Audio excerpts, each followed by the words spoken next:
Welcome back to New Rockstars. I'm Erik Voss, and this is a breakdown of Star Wars Andor Episode 4, my favorite episode yet of this series, because it drops us into the middle of a rebel mission no one wants us on, and makes us host a space Nazi Senate dinner party we don't want to host. Star Wars! You know, some of those other Star Wars content creators may feel dismayed by the low numbers covering this show, but I can hear the reckoning taps out there, the spark that ignites a flame. I have hope that more and more people are gonna find out how great this show is. So in the meantime, let's break down this episode frame by frame, everything you missed in it, because you know what? These Andor Easter eggs are a bit harder to spot, and I got you covered. And this video is sponsored by Raid Shadow Legends. We'll give you some more info on them in just a moment. Nicholas Bertel's opening music hits way harder for episode 4 with this intense percussion. Because now we are off of the planet Barrick, and Cassian Andor has joined the sprint of the rebellion. Luthen sets the coordinates for the planet Aldhani. Calculations complete. Yes, the computer voice of Luthen's Fondor Hallcraft is a voice actor and sound designer David W. Collins, who's worked on a ton of Star Wars titles over the years, but I don't think he's credited on this. Bunch of bullshit. Cassian says, Been in a Fondor Hallcraft. I've flown them. Never seen one do that. Yeah, so hyperspace travel requires hyperdrives powered by molecular displacement. Not every ship has a hyperdrive, especially smaller ones, because they're pretty huge. The fact that Luthen has somehow been able to install one of these on this smaller local vessel is likely how this trickster's been able to travel planet to planet undetected. Luthen tells Cassian that there's really no point in going alone because we're dealing with the Empire here. I'll use the same rope to hang you, whether it's for a plasma coil or 20 million credits. Yes, plasma coils are parts used by the Incom Corporation, the company that builds X-Wings. Cassian speculates who Luthen is. Alliance, Sep, Guerrilla, Partisan Front, one of them. Isn't it all the same? Alliance, of course, referring to Rebel Alliance, Sep to Separatist in the Clone Wars era. Guerrilla and Partisan Front refer to Saw Gerrera's faction of rebels with more terroristic tactics. Now, no doubt that you've heard about Raid Shadow Legends from us before. The new Rockstars crew can't get enough of it. Raid is a console-sized gaming experience that fits in your pocket, but the game itself is huge. There are over 600 champions blessed with unique skills to choose from and millions of combinations to battle with. I can't list them all here, but what I can do is tell you who the 3 most badass champions are at the moment. Brachus the Shifter gets up there for the sake of werewolfiness, followed by Kreela Witch Arm for the sake of witch arminess, and my #1 badass champion, Sissia Flame Tongue, for the sake of being a fire demon with a giant sword. This month you can take your badass champions into a brutal new dungeon, the Iron Twins Fortress. Beat the Iron Twins and you'll be able to awaken your champions. Awakening lets you choose a blessing that transforms how you battle. It adds a ton of depth and strategy, giving you even more options for how to badassly battle your way through Raid. Also, Ultimate Death Knight is finally here. Everyone can get in for free just by logging in. All you gotta do is log in and play Raid for 7 days between now and October 27th. Whether you're new to Raid or a grizzled veteran,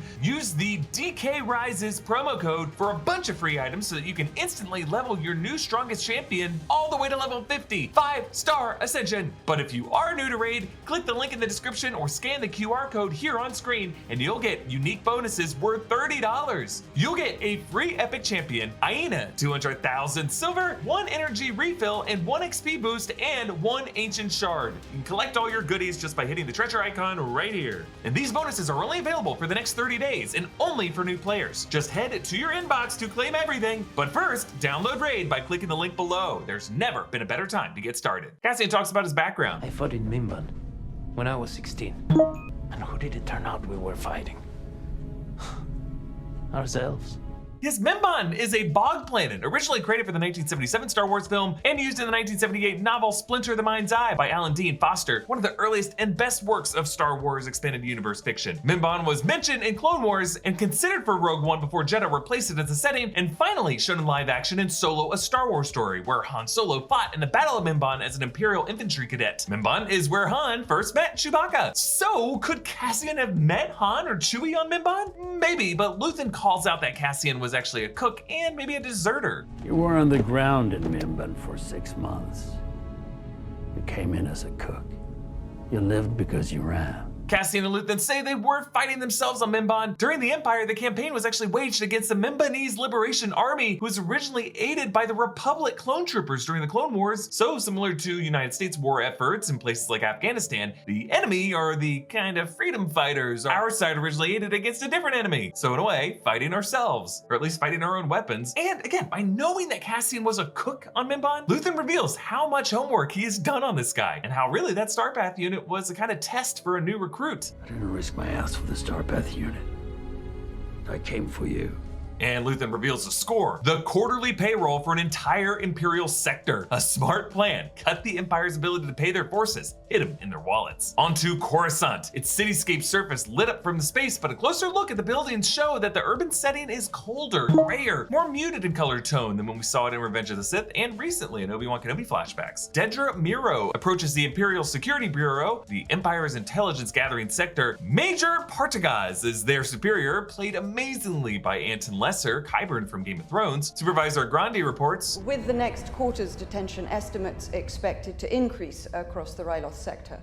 Any further erosion in local authority may require an increase in our Black Line budget. yes, Ryloth is home to the Twi'lek species, including the Syndulla family, and 9 years before this, Cham Syndulla plotted to kill Darth Sidious and Darth Vader on the planet Ryloth and of course failed. This led to an increased Imperial presence on Ryloth that will lead to Hera Syndulla embarking on her rebel path and piloting the Ghost rebels. Meanwhile, Legret reports that mining has resumed on the occupied lands of Arvala 6. Arvala 7 is the name of the desert planet in the same system from season 1 of The Mandalorian. This is where Din Djarin finds Grogu from a gang of Niktos. Partagaz stands up and lectures that the ISB mission statement is actually wrong. Security is an illusion. You want security? Call the Navy. We are healthcare providers. We treat sickness, whether they arise from within or have come from the outside. Yes, Anton Lesser breathlessly zips through all of his lines, max efficiency, as if it's a sin to waste any time or effort when you're on the Empire's clock. His comparison to their work as treating disease recalls the Grand Inquisitor's philosophy about the Jedi. But the Jedi Code is like an itch. He cannot help it. But whereas the Grand Inquisitor simplifies this ill as a compulsion that must be stamped out, Partagaz disturbingly views all dissent as a kind of disorder that's treatable with the right medicine, which forces us to ask, what's creepier, an extermination and a purge, or a kind of enslavement and brainwashing? Blevin reports the latest drama from Ferrix and Morlana 1 that we saw in the first 3 episodes and mentions the recovered Imperial Starpath unit, which freaks out Dedra Miro because that's her jurisdiction. She's wondering, how did that even get in their hands? Partagaz asks Young about traffic to the Abrion sector. Proactive measures, sir. There's an increase in construction shipments going to Scarif, sir. Yes, Scarif. Really the closest thing we've gotten so far to Star Wars major events continuity. Scarif, you should know, is where the Empire moved construction of the Death Star from Geonosis 4 years prior, under the supervision of director Orson Krennic. And while I don't need cameos from Vader or Palpatine, or even Tarkin on this series, I'd love me some Ben Mendelsohn Krennic showing up, please. Onto the planet Aldhani. This is actually shot in the real-world Scottish Highlands, the gorgeous green hills, near the Coruscant Dam and its power station. It's an actual dam, you can go visit it. Cassian chooses the name Clem as his alias, which was the name of Marva's partner, and we think Cassian's foster dad who was hung on the street in Ferrix. Luthen gives Cassian a down payment. It's a Kuati signet. Blue Kyber, Skystone, the ancient world. Celebrates the uprising against the Rakatan invaders. So Kyber crystals are, of course, the energy crystals from Ilum and other places that are used to power lightsabers, but Luthen says this is a Kuati signet. Kuati refers to an ancient merchant family from Kuat, a core world run by a matriarchal society. They kind of refer to themselves by the collective pronoun of we. Much of what we know about Kuat has until now been considered legends, non-canonical, from titles like the Old Republic stories, ever since the 2015 Disney buyout. But lately, Star Wars titles have begun to recanonize certain legends elements. It's really started with Thrawn in Star Wars Rebels, one of the coolest characters from the legend stories, and it's continued on in these Star Wars Disney Plus shows with things like the Witches of Dathomir mentioned in Boba Fett. Similarly, the Rakatans were created for the Knights of the Old Republic game and were later established as the original creators of hyperdrive technology. They were an ancient race of conquerors who were wiped out by the Republic over the ages. So with this one little crystal, Andor just brought back into Star Wars canon huge sections of Star Wars lore. I feel like Tony Gilroy probably just asked Pablo Hidalgo to write a story behind this crystal, and Pablo was like, yes please. Luthen tells Vel Sartha, leader of this mission, that Clem is joining the team whether she likes it or not. And he starts out nice, but I love how he loses his patience with her. You'll take him in and lie about how it's come to pass. You plug him in as a replacement for anyone who goes down along the way. In the next 3 days, if for any reason— Look at me! You wanted to lead. This is what he comes to. Luthen is clearly desperate for this mission to succeed and for Cassian to be a part of it. They just do such a good job in this episode establishing the stakes of this mission as a painfully arranged, timing-sensitive plot with a lot of moving parts, as if there's a number of off-screen Bothans who died to give us this information, and the window is about to close. Now, I notice Cassian has now shaved his beard using a blade, but leaving a sexy length of stubble. Now remember, since his mugshot was clean-shaven, I assume he's just worried about the recent looks he got on Ferrix, and I'm sure it has nothing to do with the actor needing different facial hair when they shot the Scotland stuff. Imperial Inspector inspectors escort away the Primor folks, and one has to clear their trash, including a carton of what I assume contains some blue ramen, into a bin. Seriously, what is wrong with these people for leaving their workspaces a mess like that? Blevin reprimands Cyril Karn, Linus Mosk, and Chief Hine. Now, before we mention how Karn tailored his uniform, you can see how there's some orange trim around the edge that aren't on the uniforms of the other two. And standing next to Hine, you can see how Hine's company badge is sewn on crooked. Blevin tells Karn, "You've rung the final bell on corporate independence. As of this morning, the Milana system is under permanent Imperial authority." Rung the final bell, especially cutting as it recalls the time grappler bell on Barracks, the temporal epicenter of the town, and the root of how they all clanged on metal to communicate their grassroots reckoning. Vel talks about Luthen. He is something we will never discuss. When we get to camp, we're going to tell them this was my idea and we've been planning it all the while. We never mention him. Now, I assume this is a form of deniability among the rebel factions in order to protect Luthen in case any of the rebels get captured or if they flip, but this also feels a little personal between Vel and Luthen, like they might have a history. Maybe she is his daughter. She has the same hair color and the same frosty blue eyes, after all. Patrolling TIE fighters buzz past.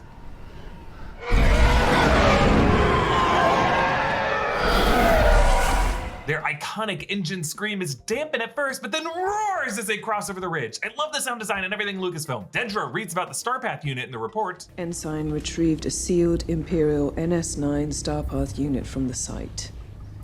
That is our box from Steerguard. Has to be. Yeah, Luthen said that the Starpath unit had been on Steerguard, so there is more to the story of how it was stolen and who Luthen's Steerguard contact might be. Despite the muted color tone of all this, Dedra keeps a small bonsai-like tree in her office, maybe a sign that there might be some goodness in her that we have yet to see. Luthen opens a hidden compartment on his ship where he changes into his wardrobe, including a wig, some beautiful purple clothes, and rings on each finger. Stellan Skarsgård just takes his great beat to emotionally reset himself. Tony Gilroy said Stellan told him it was all in the hands, and he can see that specific hand gesture that he mentioned in the interview here, which he drops and magically his character melts away. Vel's team includes Karis Nemec, Alex Lothar from the Shut Up and Dance episode of Black Mirror and The End of the World on Netflix, and Arvel Skeen, actor Imam Moss Backrack, Richie from The Bear. Skeen catches Nemec sleeping. You ride with Mossy, Garvish, Saul Guerrera, fall asleep on watch, they're gonna put your head on a pike for a laugh. Yeah, he mentioned Saw Gerrera there, leader of the rebel partisans, our favorite from Rogue One, who will appear in a future episode. The others on the team include Teramin Barcona and Cinta Kaz. They're posing as shepherds, and they keep a pen of sheep with horns curved like bantha horns, and several of these horns per sheep. I'm so exhausted to count all the sheep stuff. Did my yawn make you yawn? I bet some of you yawned, didn't you?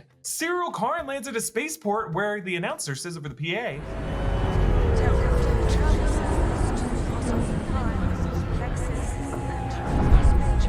Tel Gordo Travel is a shipping company from the Star Wars role-playing game. Hosnian Prime, of course, the core world that will later become the capital for the New Republic until the First Order makes it go boom boom in The Force Awakens. Plexus was a sector also mentioned in the role-playing games, and Euphorus Major was a planet mentioned in a junior novel companion book to Star Wars Rebels. So Cyril's home world must be one of these three. Cyril takes the elevator down since the spaceport and the metro would be on the top levels of this cityscape, and the living quarters would be lower and lower further down. But it also just mirrors how this guy is pretty much rock bottom in his career. His mother, Edie, slaps him and takes him in. She's played by actress Catherine Hunter, Fig from the Order of the Phoenix, and played the witches in the tragedy of Macbeth last year. Senator Mon Mothma visits Luthen's store, Genevieve O'Reilly returning from Rogue One after first playing the role in a Revenge of the Sith deleted scene. Of course, the character first played by Caroline Blackiston in Return of the Jedi. This store is an intricate revolving door. This whole area is just bright and strolled by these rich women, making it seem like Coruscant's Rodeo Drive. Luthen tells Mon Mothma, Free your mind, Senator. This is a place where time stands still.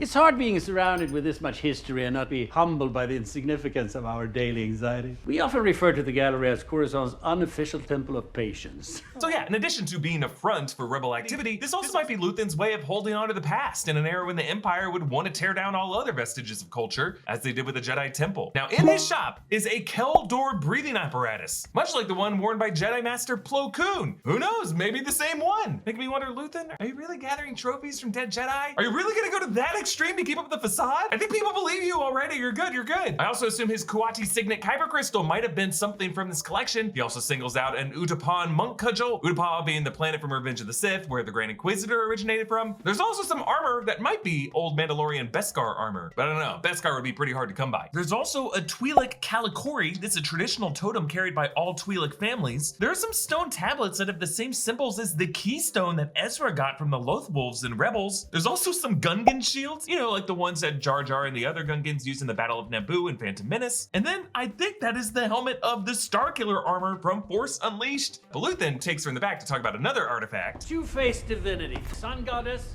and a serpent from the overworld sharing the same mouth. Yes, this stone art reflects both Luthen and Mon Mothma as people. Both of them are two-faced figures in a way, one persona in the sun, one in the underworld, but both having to speak out of the same mouth. Mon Mothma says, I found someone I think can help me. Someone who? To bring into the circle? No.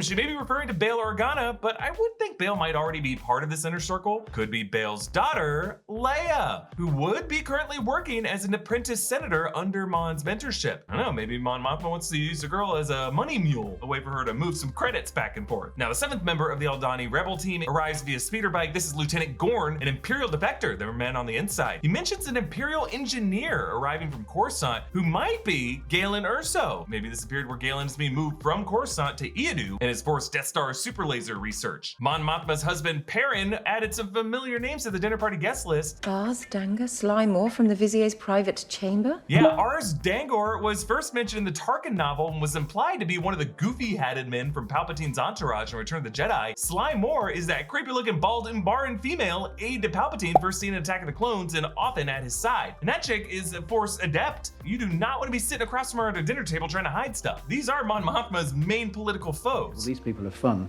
Oh, are they? Are they fun? Oh, we should find some Gorman guests for tonight and see how amused they are. Your fun friends just cut off their shipping lanes yesterday. Do you know how many will starve? Gormans. Gormans are the oppressed people who will fall victim to an Imperial massacre 3 years from now. And speaking out on it will actually make Mon Mothma have to leave the Senate, turn fugitive, and publicly head the rebellion. Back in Aldhani, a model shows the dam in the valley when the Empire dammed up the sacred river. We learned that Nemec actually made this by hand. Obviously, it's not to scale. Who is this guy? Doc Brown? Take some credit. Excuse the crudity of this model. I didn't have time to build it to scale or to paint it. Gorn describes this astronomical event that they're going to use as cover. Once every 3 years, the Aldanis gather in this valley for a celestial event, but like a curtain being pulled across the sky, until the window to the galaxy forms over the horizon. A curtain pulled over the sky. Sounds like a classic George Lucas wipe edit, doesn't it? But it's so meaningful to use this sacred mystic event as their escape path, as if the mystics who were driven from these lands can finally have a victory over the Empire. In addition to the mission having practical stakes, it really just gives their mission deeper spiritual stakes. Dedra and Blevin take their case to Partagaz. Sir, it is my feeling that this is part of an ongoing effort to steal proprietary Imperial equipment in anticipation of an organized rebellion. I have 3 previous case files on my desk that begin to suggest a pattern. Yes, she's probably onto something, but for now, Partagaz dismisses her concerns, yet compliments her detention numbers from Sev Tak. Sev Tak is a mid-rim planet mentioned in the Darth Plagueis novel. Cassian is handed a garrison map and an Aldhani phrasebook with an Orabesh alphabet and corresponding Aldhani letters, which she's got to learn by morning? Now, since Cassian spoke Kenari for the first decade of his life, do we really know if he can read Orabesh that well, let alone translate to Aldhani? I mean, something tells me that Luthen totally lied about those 3 languages that Cassian could speak. I don't know, maybe I'm just reading into that Leah Michelle look on his face. Follow me on TikTok, Instagram, and Twitter at EA Voss. Follow New Rockstars, subscribe to New Rockstars for more analysis of everything you love. Thanks for watching, bye.